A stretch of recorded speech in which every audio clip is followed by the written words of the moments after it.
Hi, my name is Miss Annalisa from the Waukegan Public Library, and today we're going to make a colorful caterpillar. Here are the supplies you will need: a piece of white cardstock, construction paper, a 3-ounce paper cup, a thin black marker, a pencil, glue or glue stick, scissors, and 2 small googly eyes. First, using a 3-ounce paper cup and a pencil, I traced 2 circles on yellow, green, blue, and purple construction paper. Then I cut out the circles. To make the body of my caterpillar, I glued the circles on my piece of white cardstock in a curvy line. Then I used a thin black marker and I drew feet coming out of each circle. I made sure the feet were all pointing in the same direction.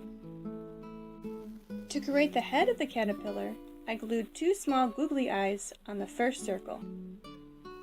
Then I used a thin black marker to draw a smile under the eyes. Last, I used a thin black marker to draw the antenna on top of the caterpillar's head. I hope you have fun making this colorful caterpillar!